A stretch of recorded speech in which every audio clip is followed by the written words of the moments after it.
హనుమాన్ శ్రీరామదూత హనుమాన్ శ్రీరామదూత హనుమాన్ శ్రీరామదూత హనుమాన్. అసలు రామాయణంలో ఉన్న గొప్ప విషయం ఏమిటంటే కేవలం కథని వర్ణించరు. ప్రతి చిన్న విషయాన్ని కూడా మహర్షి చెప్తారు. అసలు ఏది విడిచిపెట్టరు. గడియ తీశాడు, కుడికాలు పెట్టాడు, లోపలికెళ్ళాడు, నమస్కారం చేశాడు, తల ఉంచాడు, కొద్దిగా మాట్లాడాడు. ఎంత స్పష్టంగా చెప్తారు. హనుమ సీతమ్మ దగ్గర నుంచి బయలుదేరారు అని వదిలేయచ్చు. సీతమ్మ అనుజ్ఞనిచ్చింది, సీతమ్మ దగ్గర బయలుదేరారు అని చెప్పచ్చు. కానీ మహర్షి అలా చెప్పరు. ఆయన అంటారు, ప్రదక్షిణ పురస్సరంగా హనుమ సీతమ్మ నుండి అనుజ్ఞ తీసుకుని వెళ్ళారు అంటారు. ప్రదక్షిణం అంటే దక్షిణం అంటే కుడి.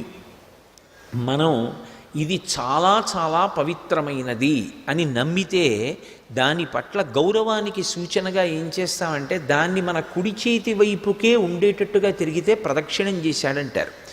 నేను ఇలా వెళ్ళాననుకోండి, ఈ మైకులు ఈ ఆసనం నా కుడివైపుకు ఉంటాయి. నేను మళ్ళీ ఇలా తిరిగి వచ్చాననుకోండి, ఇవి నా ఎడమ వైపుకి వస్తాయి. ఎడమ వైపుకి ఏదైనా వచ్చిందనుకోండి, అది అంత పూజనీయం కాదు అని గుర్తు. కుడి చేతి వైపు ఉందనుకోండి, అది చాలా పూజనీయమైనది, దాని అనుగ్రహం చేత నేను వృద్ధిలోకి రావాలని కోరుకున్నట్లు గుర్తు. అందుకే పరమ పూజనీయులైన వారు కనపడ్డారనుకోండి, ప్రదక్షిణం చేస్తారు. తల్లి తండ్రి ఉదయం ఒకసారి ప్రదక్షిణం చేస్తారు. గురువుగారు కనపడ్డారు, ఓ ప్రదక్షిణం చేసి నమస్కారం చేస్తారు. ఏదో స్వామి హనుమ అక్కడ కూర్చున్నారు, స్వామి హనుమ అక్కడ కూర్చుంటే నేను వచ్చి ఇక్కడ కూర్చుంటే ఇంకేమి సుందరకాండ, ఇంకా నేను సుందరకాండ ప్రవచనం ఎందుకు? వేదిక మీదకి వస్తే ఆయనకి ప్రదక్షిణ పురస్సరంగా నేను ఈ ఆసనంలోకి రావాలి. దీంట్లో నేను కూర్చున్నాను అంటే నా కథ చెప్పడానికి కాదు, ప్రార్థనా శ్లోకం చెప్తే సుందరకాండ చెప్పడానికి కూర్చుంటాను. సుందరకాండలో ఉన్నటువంటి భావాన్ని చెప్పగలిగినటువంటి అదృష్టం నాకు ఈ కుర్చీలో కూర్చుని పట్టాలి. ఇది నా జీవిత అభ్యున్నతి, నా జీవుడికి కలిగేటటువంటి ఫలితం. ఈ కుర్చీకి ఒక గౌరవం ఉంది, ఇది విశ్రాంతి కోసం వేసిన కుర్చీ కాదు. అందుకని దీనికి ప్రదక్షిణ పురస్సరంగా వచ్చి కూర్చోవాలి. మీరు దేని పట్ల గౌరవాన్ని చూపిస్తున్నారో, ఏది మీ మనసులో అత్యంత పూజనీయమైనదో దానికి ప్రదక్షిణంగా వెళ్ళాలి తప్ప అప్రదక్షిణంగా వెళ్ళకూడదు.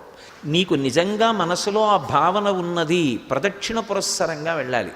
మీరు వాల్మీకి రామాయణం చదువుతుంటే అసలు మనిషి నడవడం ఎలాగో, కూర్చోవడం ఎలాగో, ఎలా మాట్లాడాలో, ఎలా ప్రారంభించాలో, ఎలా పూర్తి చెయ్యాలో, ఎవరి దగ్గర ఎలా ప్రవర్తించాలో, ఎలా ప్రదక్షిణం చెయ్యాలో, ఎవరు అప్రధానులైతే వాళ్ళని విసుక్కోకుండా తక్కువతో పంపించవలసి ఉంటుందో ఎంత అద్భుతంగా మాట్లాడతారో మహర్షి. అందున ప్రత్యేకించి బాలకాండలో విశ్వామిత్రుడు మాట్లాడుతున్నటువంటి మాటలు చదువుతుంటే శిల్పాన్ని చెక్కుతాడు. అసలు ఏదో ఇవాళ పర్సనాలిటీ డెవలప్మెంట్ అని ఎక్కడెక్కడ విషయాలు చెప్తారు. విశ్వామిత్రుడి కన్నా పర్సనాలిటీ డెవలప్మెంట్ని చూపించినటువంటి వాడు ఇప్పటి వరకు నాకు ఏ పుస్తకంలోనూ కనపడలేదు. అసలు రాముడిని చెక్కిన వారెవరు అంటే విశ్వామిత్రుడు. ఎంత అద్భుతంగా చెప్పాడు. అసలు వైవాహిక జీవితం గురించి రాముడికి అవగాహన కల్పిస్తాడు. గౌతమ మహర్షి ఆశ్రమానికి తీసుకెళ్ళి విశ్వామిత్రుడు మాట్లాడుతుంటే రాముడు స్థాణు అయిపోయి నరుడిగా వచ్చాడు కదూ, నోరు తెరుచుకుని అలా ఉండిపోతాడు. ఓ, ఒక భార్య ఇలా నిర్ణయించగలదన్నమాట వ్యక్తి గౌరవాన్ని. తను ఎంత గొప్పవాడైనా కావచ్చు, భార్య అలా కలిసి వచ్చేది కాకపోతే ఎంత గౌరవాన్ని పురుషుడు సంపాదించుకున్నా ఆ పురుషుడి గౌరవం నిలబడదు. సీతమ్మ నిన్న హనుమతో పాటు ఆయన వీపు మీద కూర్చుని వెళ్ళిపోయి ఉండుంటే ఇవాళ సీతారాముల గురించి ఇంత గొప్పగా చెప్పుకుని ఉండేవాళ్ళమా?